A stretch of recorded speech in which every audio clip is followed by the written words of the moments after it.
오늘 저는 요한계시록 22장 1절에서부터 15절의 말씀을 가지고 말세를 살아가는 그리스도인이라는 제목을 통하여 하나님의 말씀을 증가하고자 합니다. 세상에는 시작이 있으면 끝이 있습니다. 우리의 인생도 마찬가지입니다. 인생의 시작이 있다고 하면 언젠가는 죽음도 있기 마련입니다. 사람은 정말 세상에 끝이 있는가에 대한 의구심을 많은 사람들이 갖고 있습니다. 정말 이 세상에는 끝이 있는가? 그러나 세상이 변해가고 이전에 생각하지 못했던 일들이 일어나게 되면 말세가 정말 있구나 라고 생각하기도 합니다. 말세를 사전적으로 보면 질서와 윤리가 무너지고 타락하는 세태를 말세라고 합니다. 그런데 세상은 우리가 생각했던 것보다 기존에 있던 질서가 무너지고 도덕과 인류가 흔들린 것을 자주 보게 됩니다. 그래서 믿지 않는 사람이라도 그런 것을 보게 되면 정말 세상 말세야 라고 이야기를 하는 것입니다. 그런데 기독교적인 관점에서 말세라는 것은 예수님의 탄생에서부터 우리 주님이 다시 오시는 재림의 때까지를 뭐라고 합니까? 바로 말세라고 하는 것입니다. 그러니 정확히 이야기하자면 성경의 관점에서 분명 우리는 지금 어디를 살고 있습니까? 말세를 살고 있는 것입니다. 그러니까 우리가 세상 말세야 하는 것은 예수님이 오시기 전까지가 말세이기 때문에 지금이 말세인 거예요. 그러면 요한계시록에 예언되어진 일들이 정말 일어나는 것일까요? 요한계시록은 세상의 종말을 예언하고 있습니다. 초기 기독교에서는 이러한 일들을 영적인 현상으로만 생각해왔던 시대도 있었습니다. 이것은 영적인 일들이야. 하늘에서 막 별이 막 떨어지고 막 불이 떨어지고. 그러나 현대 과학에 이르면서 요한계시록의 예언이 실질적으로 일어날 수 있음을 나타내고 있습니다. 그래서 성경은 더 과학적이라고 할 수가 있습니다. 현재 세계는 나라마다 핵무장을 하려고 합니다. 과거에는 IAEA에서 핵을 평화적인 목적으로 사용할 수 있도록 핵에 대한 군사적인 전용을 억제해 왔습니다. IAEA에서 막 그 핵사찰을 해가지고 핵을 못 만들도록 했습니다. 그래서 국제 원자력 기구를 통해 전 세계의 핵을 통제해 왔습니다. 그러나 지금의 시대는 어려움에 봉착해 있습니다. 전 세계적으로 위험 국가에 대한 핵 보유를 하지 못하도록 노력해 왔지만 그것이 다 허사가 되었습니다. 우리가 북한만 보아도 IAEA에서요 그것을 허락하지 않았습니다. 그런데도 북한은 뭘 했습니까? 핵을 만들었고 또 이란도 사실상 핵을 비공식적으로 가지고 있다고 합니다. 그러니까 핵을 가지고 있는 나라들이 점점 늘어나고 있습니다. 그래서 언제든지 위험을 느끼면 그것을 또 김정은이 사용하겠다고 말을 합니다. 그러니 북한, 이란뿐만 아니라 파키스탄, 인도, 중국, 러시아 등 많은 곳에서 핵을 보유하고 있습니다. 그들은 자유진영을 추구하는 국가가 아니고 사회주의나 공산주의를 추구하는 국가, 독재 국가입니다. 그러다 보니 자유진영은 프랑스와 영국, 미국, 이스라엘 등의 핵을 보유하고 있습니다. 그러니 자유진영과 사회주의나 공산주의 진영과의 그 핵균형이 맞지 않는 겁니다. 그래서 우리나라나 대만, 일본도 핵을 보유해야 하는 것이 아니냐는 이야기가 나오고 있습니다. 그래서 사실상 핵을 보유하지 말라고 해서 핵을 보유하지 않는 것이 아니라 북한도 지금 핵을 보유하고 있기 때문에 힘의 균형이 핵은 비대칭 무기이기 때문에요. 핵의 균형이 있으면은 사실상 우리는 전쟁을 한다면 진 거나 다름이 없죠. 그래서 미국 대선에서 트럼프가 당선이 되면 자유진영의 안보를 위해 핵 보유를 사실상 고민할 수 있다는 이야기가 조금씩 나오고 있습니다. 우리나라만 봐도 북한이 벌써 핵을 보유하고 그 핵을 사용하겠다고 합니다. 이제 전 세계는 대부분의 나라가 핵을 보유하는 시대가 되었다는 것입니다. 나라마다 뭐를 하려고요? 핵을 보유하려고. 핵 물리학자에 의하면 핵을 만드는 것은 그렇게 어려운 일이 아니라고 합니다. 그래서 핵을 만드는 기술들이 다 공개가 되어 있어요. 인터넷에 다 뒤져보면 핵을 어떻게 만들어야 되는지 알고 있지만 그 핵에 필요한 우라늄이라든가 이런 것들을 물질만 있으면 어느 곳에든 가정집에서도 아니면 실험실에서도 쉽게 만들 수 있다는 거예요. 그리고 우리나라도 그 물질만 딱 있으면은 플루토늄 이런 것만 있으면은 3개월이나 6개월 만에 핵을 만들 수 있다고. 그러니 앞으로 이 시대는 전쟁이 더욱 많아지는 시대가 되었다고 이야기할 수 있습니다. 그래서 어떤 분들은 3차 대전은 우리가 마지막 말세 지만의 마지막 전쟁이라고 생각하지만 3차 대전뿐만 아니라 3차 대전, 4차 대전, 5차 대전도 일어날 수 있다고 하는 것입니다. 그래서 러시아에서 우크라이나에게 핵을 한 방 딱 떨어뜨리면 그것이 이제 3차 대전이 되게 되는 겁니다. 이제 푸틴이 핵단추를 누를까 말까 하다가 아직은 누르지 않고 있습니다. 그런데 앞으로는 그것을 계속 누르는 현상들이 일어나게 된다는 것입니다. 오늘 본문은 말세를 살아가는 믿음의 성도에게 하시는 예언의 말씀입니다. 이 말씀을 통해 이 시대를 살아가는 저와 우리 성도님들에게 하시는 하나님의 말씀은 무엇인지 여러분과 함께 나누고자 합니다. 첫째, 말세를 살아가는 성도는 요한계시록 예언의 말씀을 꼭 기억해야 됩니다. 오늘 요한계시록 22장은 구약 66권요 마지막 장입니다. 마지막 장에 있는 마지막 절까지 되어 있습니다. 말세란 세상 끝으로 가고 있다는 것입니다. 세상 끝으로 가게 되면 주님 다시 오실 날이 가까이 오게 됩니다. 소돔과 고모라 때처럼 멸망의 때가 오게 된다는 것입니다. 그럼 멸망의 때가 언제 오게 될까요? 세상의 기독교적인 가치관과 윤리가 모두 깨어지고 무너지면 그때 뭐가 옵니까? 네, 멸망의 때가 온다는 거예요. 지금 말세를 살고 있습니다. 현재 말세를 살고 있는데 그럼 멸망은 정말 언제 오느냐?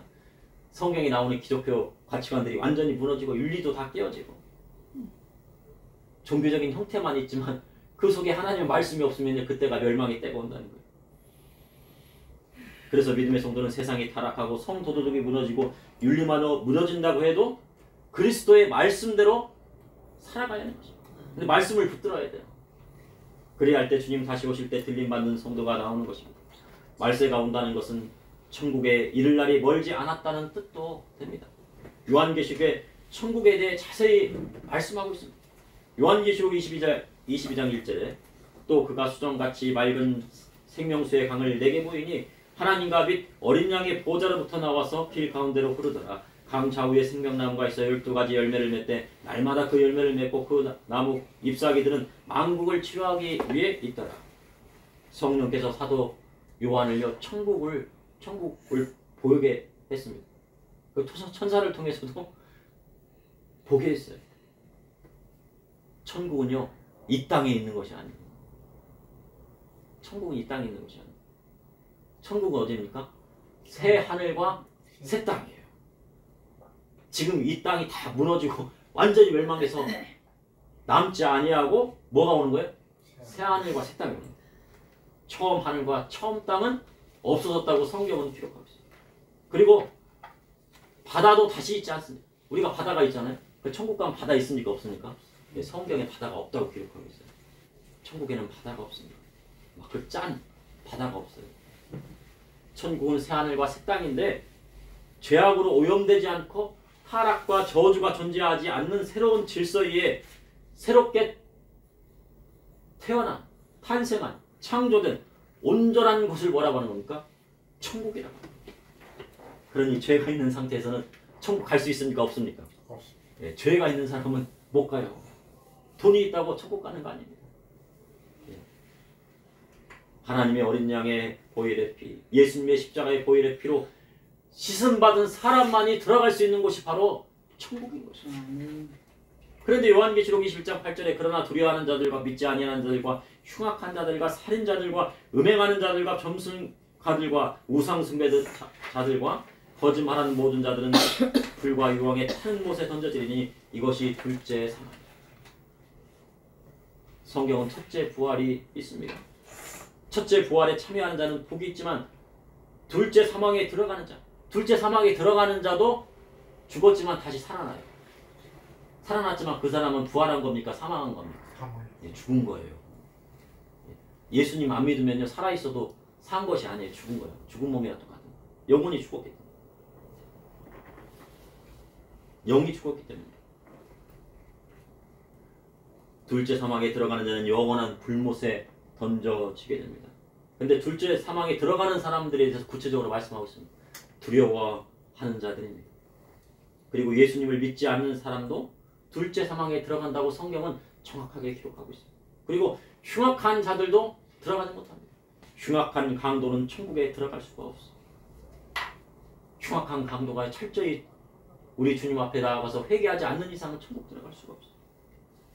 살인자도 천국에 들어갈 수 없습니다. 살인을 행한 자는요 천국에 들어갈 수 없어요. 그래서 사도 바울은 자신이 열심히 사역한 후에 하나님께 뭐 받을까 두렵다고 그랬습니까? 예? 예, 버림받을까요? 대사도잖아요. 능력도 행했잖아요. 손수건만 얹어갖고요. 손수건만 딱 얹으면 병자가 막 일어나는 역사가 일어났어요. 그래서 사도 바울이 한 말이 뭡니까? 말씀에 내가 열심히 사역을 하고 달려갈 길 다 갔는데 의연면류관도 있지만 내가 항상 두려워하는 건 뭐예요? 버림받을까 두려워한다고 말씀하고 있어요. 왜냐하면 스데반이 순교에서 돌로 치는 자들의 옷을 맡았기 때문에. 그리고 점술가들도 들어가지 못한다고 성경은 기록하고 있습니다. 점치고 다른 신을 섬기는 무당은 천국 들어가지 못한다고 성경은 기록하고 있습니다.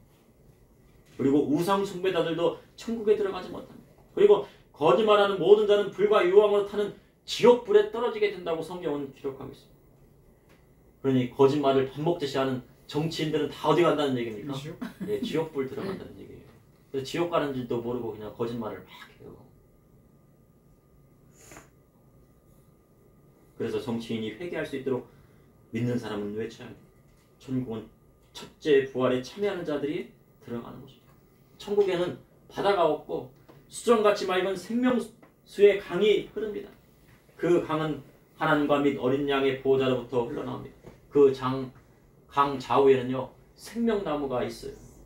그래서 12가지 열매를 맺는데 날마다 그 열매를 맺고 그 나무 잎사귀들은 만국을 치료하기 위해 있다고 성경은 기록하고 있습니다.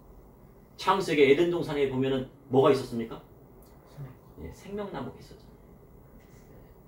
생명. 그리고 또 뭐가 있었습니까? 선악과가 있었어요. 그러니까 아담이 뭐를 먹고 있었습니까? 평상시에 뭘 먹었겠어요? 예, 생명나무 열매를 먹었겠죠. 먹고 있었는데 갑자기 선악과를 먹고 있어요. 죄가 막 들어왔습니다. 생명나무에 열매 먹을 수 있습니까? 없습니까? 먹을 수가 없는 거예요. 그들이 생명나무의 열매를 먹어서 아담이 영원한 생명을 얻을까? 죄가 있는데 어떻게 영원한 생명을 얻을 수가 있습니까? 죄를 미워하시는 분이 누구예요? 하나님이신데요. 첫째 아담이 동상 중앙에 있는 선악과를 먹고 죄가 세상에 와서 온 세상에 저주받았습니다. 그러나 둘째 아담이 이신 예수 그리스도께서 이 땅에 오셔서 이 땅에 있는 모든 죄와 저주를 그리스도의 십자가의 보혈의 피로 끊어주셨어요. 그래서 믿음의 성도는 천국에 있는 뭐를 먹어야 됩니까? 생명나무의 열매를 먹어야 되는 것입니다. 그래야 영원한 생명을 얻게 되는 것입니다. 그 열매는 아버지 하나님께서 우리에게 주시는 것입니다. 그리고 우리 주님이 우리에게 주시는 것입니다. 요한계시록 22장 3절에 다시 저주가 없으며 하나님과 그 어린 양의 보좌 그 가운데 있으리니 그 종들이 그를 섬기며 그의 얼굴을 볼 터이요 그 이름도 그들의 이마에 있으리라. 천국에는요 저주가 없어요. 그러면 지금 세상에 저주가 있다는 것이니까 없다는 것입니다. 사람들은요 저주가 있다고 해요. 세상 사람들은 있다고 해요, 없다고 해요. 예, 유물론자는 저주가 없다고 생각해요. 우연히 생겼다고 그래요. 우연히 지나가다가 도래받았다. 우연히 지나가다가 무슨 일이 생겼다. 우연히 지나가다가 그건 우연히 있는 것이 아니고요. 세상에는 영적인 저주도 있다는 겁니다. 하나님 외에 다른 신을 섬기면 무슨 저주가 옵니까? 영적인 저주가 오는 거예요. 믿음의 성도는 무슨 영으로 거듭났어요? 성령, 하나님의 영, 예수 그리스도의 영으로 거듭났습니다. 그래 다른 영을 받아들이면 뭐가 생겨요? 예, 저주가 오게 되는 거죠. 영적인 저주가. 영이 죽게 되는 거예요. 그러니 아담과 하와는 하나님보다 누구를 섬겼습니까? 예, 사단을 따른 겁니다. 그래서 사단의 종이 되었어요. 그래서 죽음이 오게 되는 겁니다. 그것이 바로 영적인 저주입니다. 그 저주를 끊는 방법은 예수님을 믿는 방법밖에 없어요.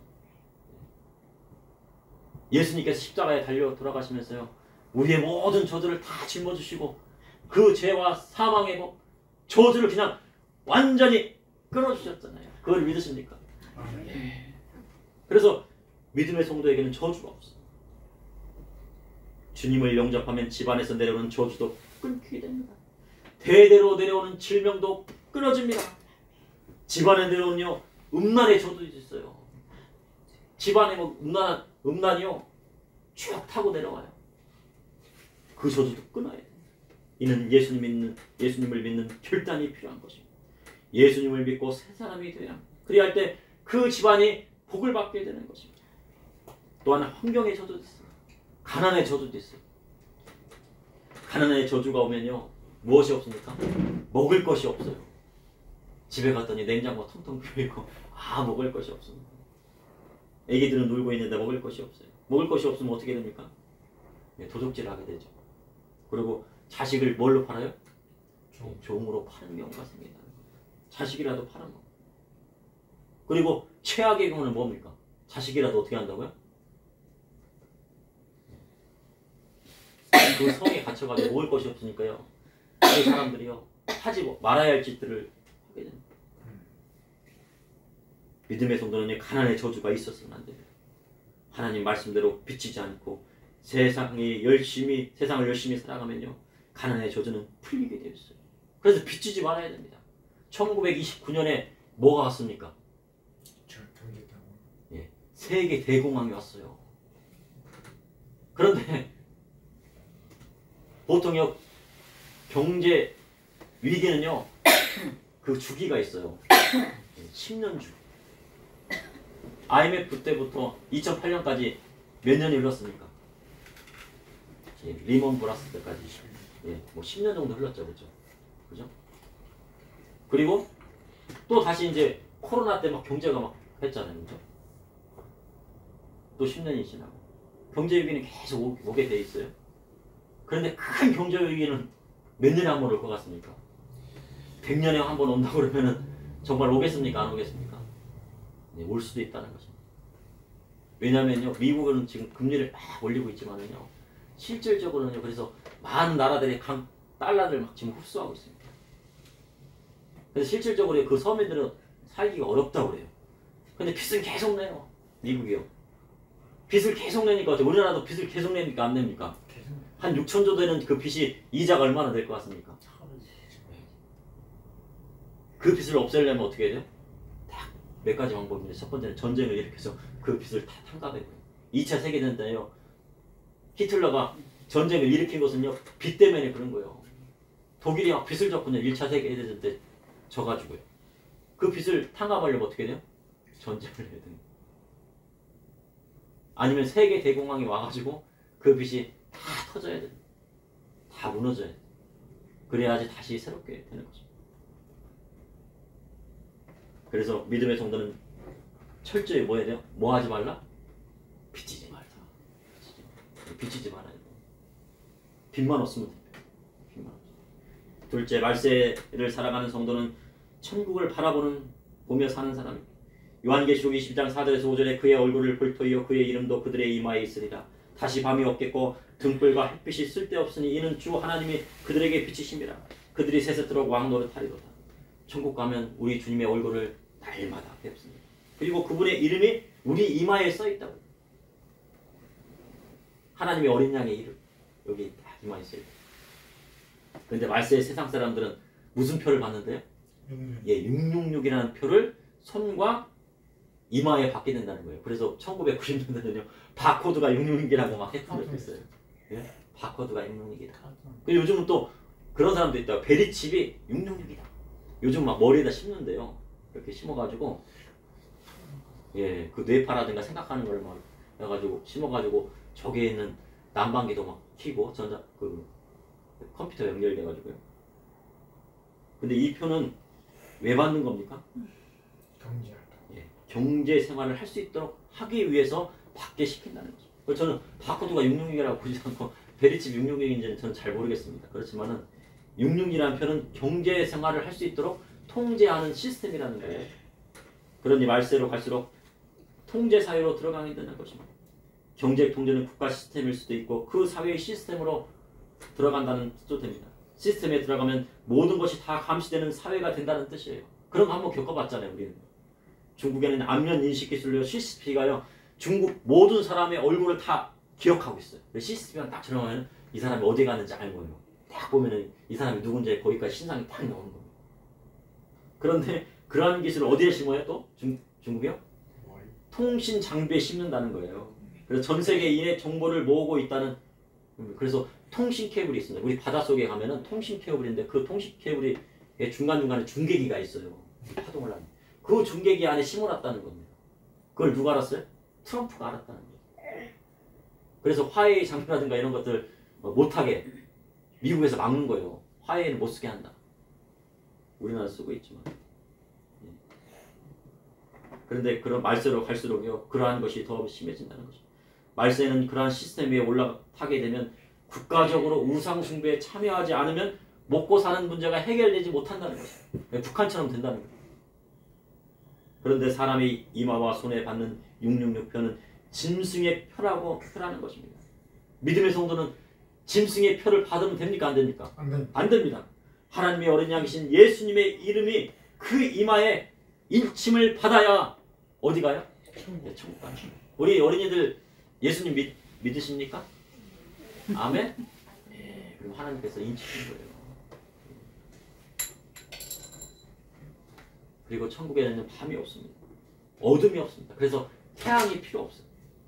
지구는 태양이 일주일만 없어도요 얼어붙겠는데 빙하기를 맞이해서 모든 생물이요 다 얼어 죽어요.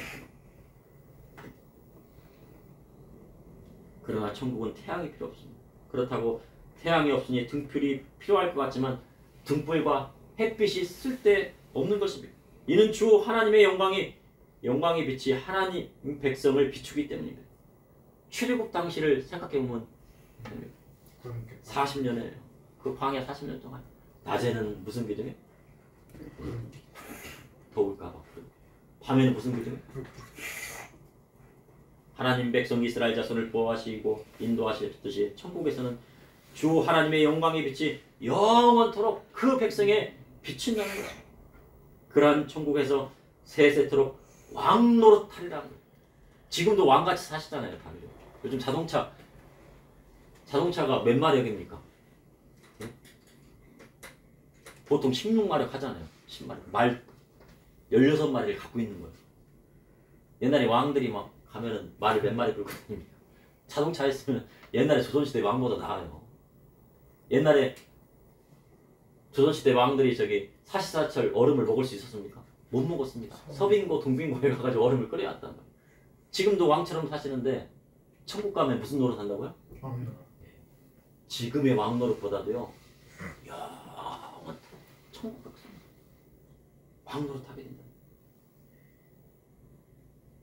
요한계시록 22장 6절에 7절에 또 그가 내게 말하기를 이 말은 신실하고 참된지라 주고 선지자들이 하나님의 그의 종들에게 반드시 속히 되어질 일을 보이시려고 그의 천사를 보내셨다. 보라 내가 속히 오리니 이 두루마리 예언의 말씀을 지키는 자는 복이 있으리라 하더라. 사도 요한은 pat모섬에서 유배당할 때 이 계시의 말씀을 썼습니다. 이는 말세에 반드시 속히 되어질 일들을 보이신 것입니다. 그래서요 사도 요한에게 천사를 보내주셨습니다. 그럼 이 두루마리에 쓰인 예언의 말씀을 기록하게 하신 이유는 무엇입니까? 예언의 말씀을 깨닫고 지키라고 기록하신 것입니다. 예언의 말씀을 지키는 자는 뭐가 있다고 했습니까? 복이 있다고 말씀했습니다. 복. 예언의 말씀을 지키는 자는 복. 그러니 말세를 살아가는 성도는 요한계시록의 말씀을 지켜야 복된 삶을 살 수 있다는 거예요. 아유 복 주세요. 왜 하나님 저는 복 안 주십니까? 이 예언의 말씀대로 지키고 살아야지 뭘 주신다고요? 복 줘요. 천국은 어떻게 들어갑니까? 예수님 믿어야 들어가요. 예수님 믿어야. 예수님 안 믿으면 안 돼요. 예수님 안 믿고 여기에 있는 말씀대로처럼 선하게 살아도 천국 못 가요. 예수님을 꼭 믿어야 천국 가요. 예수님 믿는 사람들은 요한계시로 기록된 말씀을 지키는 것입니다. 이 예언한 말씀을 듣고 본 사도 요한이 천사의 발에 경배하라 하자 천사는 나는 두루마리의 말을 지키는 자들과 함께 된 종이 그리하지 말고 하나님께만 경배하라 말씀하고 있는 것입니다. 셋째, 말세를 살아가는 성도는 요한계시록 예언의 말씀을 지킬 때 복이 옵니다. 특별히요 요한계시록 말씀은 언제 지켜야 돼? 말세 때 지켜야 돼. 말세 때.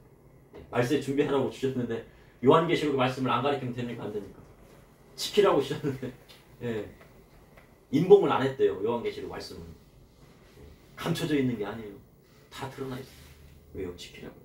요한계시록 22장 10절에 또 내게 말하되 이 두루마리 예언의 말씀을 인봉하지 말라. 때가 가까우니라.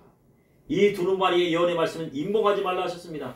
인봉은 편지나 문서에 도장을 딱 찍어가지고요. 그것을 열지 못하도록 하는 것을 바로 인봉이라고 해요. 그래서 등기우편이 오면은요. 그것을 받는 수신자 외에는 열어보면 안 돼요. 왜냐하면 등기우편이니까. 거기다 딱 도장을 찍었잖아요. 법적으로 처벌받습니다. 만약에 다른 사람이 열어보면. 그러니 요한계시록 말씀은 인봉된 말씀이 아닙니다. 들을 귀 있는 자는 다 들을 수 있는 말씀입니다. 이는 주님 다시 오심이 가까웠기 때문에. 그래서 11절에 불의를 행한 자는 그대로 불의를 행하고 더러운 자는 그대로 더럽고 위로운 자는 그대로 위를 행하고 거룩한 자는 그대로 거룩하게 하라. 말세 때가 되면 어떻게 됩니까? 불의를 행하는 자와 위를 행하는 자가 나뉘게 된다는 거예요. 양과 염소가 나뉘고 슬기로운 다섯 처녀와 미련한 다섯 처녀가 나뉘게 된다는 것입니다. 성도도 세상과 나뉘게 됩니다. 그때 불의를 행하는 자는 그대로 불의를 행하고 아니 불의를 행하는 자가 있으면 그거를 깨닫게 해가지고 회개시켜가지고 뭘 해야 합니까? 천국 보내야 되는데 아니 그냥 불의를 행하는 자는 그냥 불의를 행하게 놔두래요. 왜 그런 거예요? 예? 예. 말세의 현상이라는 거예요. 말세는 아무리 얘기해도요. 그냥 귀에 못이 박히도록 막 말씀을 전해도요. 안 바뀌어요. 안 바뀌어요. 근데 세상뿐만 아니라 교회 안에서도 그렇다는 거예요. 말세로 갈수록. 그게 말세의 현상이기 때문에 그렇습니다. 불의를 행하는 자는 그대로 불의를 행하게 놔둬요. 더러운 일을 행하는 자는 그냥 더럽게 놔둬요. 아무리 얘기해도요. 부모님 공개해야 돼요. 음행을 하면 안 되고 자기 아내만 사랑해. 아무리 얘기하고 뭐합니까?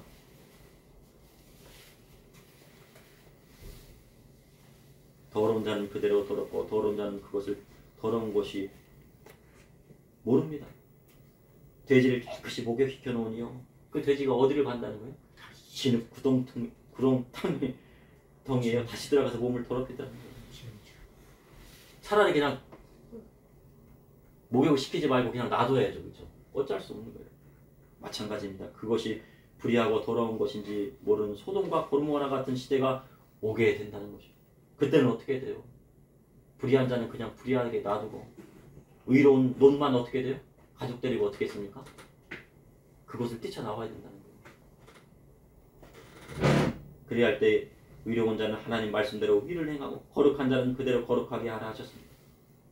왜 천사들이 가가지고 그것이 잘못됐다고 얘기를 안 하고 막 소돔과 고모라 때 가가지고요. 그것을 잘못되었다. 그들을 회개시키고 심판하지 말고 하면 얼마나 좋겠습니까?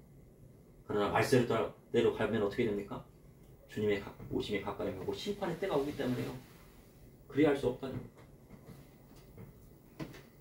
하나님 말씀대로 의를 행하고 거룩한 자는 그대로 거룩하게 하라 하셨습니다. 그 역할을 누가 해야 됩니까? 발세를 살아가는 교회가 해야 된다는 거죠. 교회. 그럼 교회가 타락하면 어떻게 됩니까? 미국에 있는 교회들처럼 그런 교회가 나오면 어떻게 됩니까? 각 집마다 일을 행해야 됩니다. 요한계시록의 말씀이죠. 요한계시록 22장 12절에 13절에 보라 내가 속히 오리니 내가 줄 상이 내게 있어 각 사람에게 그가 행한 대로 갚아주리라. 나는 알파여 오메가여 처음과 마지막이여 시작과 마침이라. 재림의 주님 다시 오시면 상을 각 사람에게 행한 대로 갚아주신다고 말씀하고 있습니다. 상은 헬라어로 미스도스로 보상이나 대가를 뜻하는 것입니다. 그리고 품꾼에게 주는 품삯도 얘기합니다. 그런데요, 상은 항상 상만 있는 것이 아닙니다. 상이 있으면 뭐가 있어요? 네, 벌이 있어요. 그래서 상벌이라고 하는 거예요. 상만 있는 것이 아니고, 그래서 그 행한 대로 갚아준다는 게 보니까 좋은 일을 향해서 갚아주신 건가? 아니면 나쁜 일을 향해서 갚아주신다는 얘기인가? 뭡니까? 두 가지 다라는 거예요. 상 받을 질 한 사람은 상을 줄 것이고 상 받을 질 못한 사람에게는 뭘 주시겠다고요? 벌을 주신다는 얘기예요. 그래서 불의한 자를 따라 불의를 행하면 벌을 받는다는 뜻입니다. 그런데 우리 주님은요, 상 주시는 분이세요. 상뿐만 아니라 백보다 심판대에 올라 세상을 심판하실 분이 누구십니까? 우리 예수님이세요. 그런데 우리는 뭐만 가르쳐요? 상만 가르쳐, 상만. 근데 우리 주님 뭣도 주신다고요? 상과 벌을 주시는 분이라고요. 상도 주시고 벌도 주시는데 매일 상만 준다고 그러면 되겠습니까? 안 되죠. 그럼 잘못 가르치는 거잖아요. 벌도 주십니다. 벌도 주시는 분이 우리 주님이십니다. 그것이 말세를 살아가는 성도에게 주시는 하나님의 말씀입니다. 그래서 요한계시록 20장 14절에 자기 두루마리를 빠는 자는 복이 있으니 이는 그들이 생명나무에 나아가며 문들을 통하여 성에 들어갈 권세를 받으려 함이로다. 두루마기를 빠는 자는 누구일까요? 보통 우리가 해석을 두루마기로 이렇게 해석을 했는데 우리나라는요, 겉옷에 한복을 입고요, 딱 뭘 입습니까? 두루마기를 딱 입잖아요. 두루마기 입으면 얼마나 품이 있고 좋습니까? 겨울에는 딱 두루마기를 입어요. 그런데 그 두루마기를 어떻게 한다고요? 빤대. 요한계시록 19장 8절에 그에게 빛나고 깨끗한 세마포 옷을 입도록 허락하셨으니 이 세마포 옷은 성도들의 옳은 행실이로다. 바로 두루마기는 바로 세마포 옷인데 그 세마포 옷은 뭡니까? 성도들의 옳은 행실이로다 하는 것입니다. 그러니 두루마기를 따르는 것은 계시록에 기록된 예언의 말씀을 통해 성도의 행실을 온전케 한다는 뜻도 있는 것입니다. 옷을 빨 때 무엇으로 빱니까? 보통 우리는요? 비누로 빨잖아요. 비누로. 그런데 거기에 김치 국물이 묻었어요. 그러면 빨래비누로 빨면 빨았습니까? 안 빼서 잘 안 되더라고요. 그 김치 국물 자국이 그대로 있어요. 그래서 믿음의 성도는 두루마기를 뭘로 빨아야 돼요? 성령? 예수 그리스도의 십자가의 보혈의 피로 씻어야만 두루마기 빠른 자가 돼요. 그걸 빨고 뭐 해야 돼요? 말려야죠. 빨고 뭐 해야 됩니까? 빨기만 하면 됩니까? 그리고 성도의 행실을 거룩하게 하고 온전히 살아가야 합니다. 두루마기를 빨고 다시 또 가가지고 또 재짓고 그게 아니고요.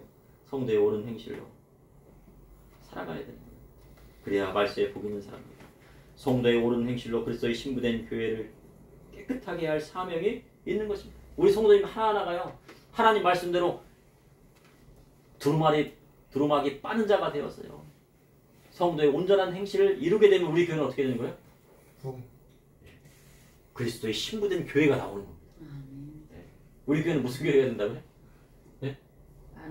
네. 그리스도의 신부된 교회가 돼야 되는데 그 신부된 교회는 어떻게 이루어진다고요? 우리 성도님 하나하나가요, 하나님 말씀대로 거룩하게 살 때 그 교회가 그리스도의 신부된 교회가 오는 거예요. 은혜 순복음교회 입장, 그리스도의 신부된 교회로 천국의 입장, 하나님의 어린 양의 혼인잔치와 참여하라고 하는 거예요. 그래서 말세에 칭찬받는 교회가 있고 말세에 뭐를 듣는 교회가 있어요? 호중 듣는 교회가 있다는 겁니다. 그래서 세상과 교회가 구별되어야 합니다. 그런데 만약에요, 그 말씀이 이루어지지 않으면 누구도 책임이 있는 거예요? 바로 요 가운데상에 있는 저한테도 책임이 있는 거예요. 하나님께 분명히 너 어떻게 가르쳤냐, 너 세상에 있을 때 어떻게 가르쳤냐. 소경이 소경을 요즘은 소경이라고 하죠. 맹인이 맹인을 인도하면 어떻게 됩니까? 구렁텅이에 빠지게 됩니다. 성도님들 눈치 보면서 왜 하나님 말씀 바르게 가르치지 않았니? 라고 저한테 물어보실 수도 있어요. 그래서 세상과 교회가 구별돼야 합니다. 말세로 가면요, 교회와 세상이 똑같아지게 돼요. 말세로 가면 교회가 세상보다 더 뭐합니까? 타락하게 돼요. 그래서 타락한 짐승의 등에 올라탄 음녀가 나온다는 그 말씀이 성경에 기록돼요. 요한계시록 20장 15절에 개들과 점술가들과 음행하는 자들과 살인자들과 우상 숭배하는 자들과 및 거짓말을 좋아하며 지어내는 자는 다 성 밖에 있으리라. 성 밖에 있다는 것은 천국에 들어가지 못한다는 뜻입니다. 개처럼 막 술 취하면 어떻게 돼요? 개들은 왜 개들이에요? 미친 개가 있잖아요. 왜 그런 겁니까? 사람이 뭐를 먹으면 뭐가 된다고 그래요? 술을 많이 마시면 세상말 뭐가 된다고요? 개같이 된다는 거예요. 이 사람이 사람인지 개인지 모른다는 거예요. 그래서 개들이라고 하는 거예요. 다른 영을 받아 점치고 자기 부인 버리고 다른 데 장가들고 자기 자식이라도 버리고 우상 숭배하고 돈을 만문 삼아 탐욕을 부리고 세상 정진처럼 거짓말 밥 먹듯이 하면 새하늘과 새 땅 거룩한 성 새 예루살렘에 들어가지 못하는 사람이 나온다는 거죠. 그러니 믿음의 성도는 주의 예언의 말씀으로 삼가고 행실을 거룩하게 해야 됩니다. 대사도 사도 바울도요. 열심히 주의 일하고요. 뭐 할까 두렵다고 했습니까? 버림받을 거. 그러면 하물며 저는 어떻게 했습니까? 저는 어떻게 했어요? 네? 저는 어떻게 했어요? 사도 바울도 그렇게 말씀하고 있습니다. 그러므로 말세를 살아가는 성도는 요한계시록의 예언의 말씀을 기억해야 합니다. 오직 말세를 살아가는 성도는 천국을 바라보는 사람이고, 그리고 말세를 살아가는 성도는 요한계시록의 예언의 말씀을 지킬 때 복이 있는 거예요. 요한계시록 말씀을 지켜야지요. 세계 대공황이 와도요. 살아나는 우리 믿음의 성도님이 되는 거예요. 어떤 일이 일어나도요. 그 믿음을 지킬 수 있다는 거죠. 잠시 기도하시겠습니다. 사랑해 주님, 오늘도 감사합니다. 오늘 요한계시록의 예언의 말씀을 통하여서 두루마기 빠는 자에게 복이 있다는 그 말씀을 저와 우리 믿음의 성도님들이 기억하게 하여 주시옵소서. 그리하여서 아버지 하나님, 새하늘과 새 땅 거룩한 성 새 예루살렘에 들어가서 하나님 앞에 상 받는 저와 우리 믿음의 성도님들 다 될 수 있도록 주님 인도하여 주시옵소서. 아멘. 예수